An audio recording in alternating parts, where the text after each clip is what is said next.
Jojo a une sœur jumelle qui s'appelle Gaufrette. Ils s'entendent bien, ce sont des jumeaux relativement sages. Gaufrette est passionnée par les chevaux, ça c'est le monde qu'elle aime, elle a des posters de chevaux dans sa chambre. Jojo aime bien tout ce qui est un peu aventure, il a une cabane dans le jardin de ses grands-parents. Et en même temps c'est un garçon qui aime bien réfléchir, c'est un garçon profond, mais un garçon assez discret aussi, il n'aime pas les trop grands discours. Alors ils ont une petite sœur qui est Prune, qui est un adorable poison. En général, c'est le personnage que les enfants préfèrent.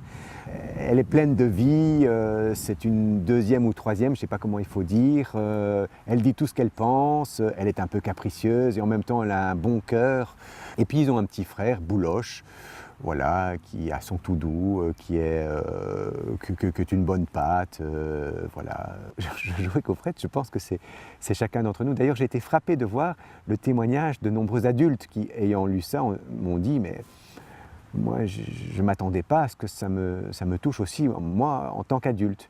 Et je pense que cette réaction est due au fait qu'il s'agit d'histoires qui viennent de la réalité, qui viennent vraiment de la réalité. Je suis le premier surpris de voir à quel point les enfants se sentent en général rejoints par ces histoires. C'est quelque chose qui m'étonne. Alors j'essaye de comprendre qu'est-ce qui les touche dans ces histoires.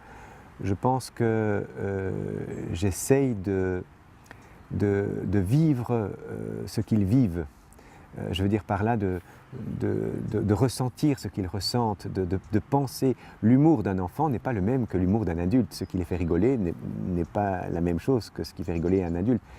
Parce qu'en fait, on vit, quand on sait regarder, chacun d'entre nous vit une vie extraordinaire avec ses grands et petits côtés. Voilà, c'est ce que j'essaye de développer à travers des sujets qui sont quand même assez sérieux, hein. Par exemple, celui de l'amitié. Un enfant est très sensible à l'amitié. Le premier livre est une très belle histoire d'amitié. Ou bien, comment fait-on quand on veut vraiment prier et qu'on n'arrête pas d'être distrait? Gaufrette, pendant un des livres, elle veut vraiment prier bien, mais elle n'arrête pas d'être distraite. Elle pense à la montre que sa marraine lui a offerte et elle la regarde, etc. Donc, voilà, c'est de saisir comment la liberté de l'enfant, qui veut le bien, est confronté à une série de situations, parfois cocasses aussi. Et je pense que c'est peut-être ça qui rejoint particulièrement l'enfant. Je suis excessivement reconnaissant à Amandine Weinhardt d'avoir accepté d'illustrer ces personnages. Quand j'ai vu ces illustrations,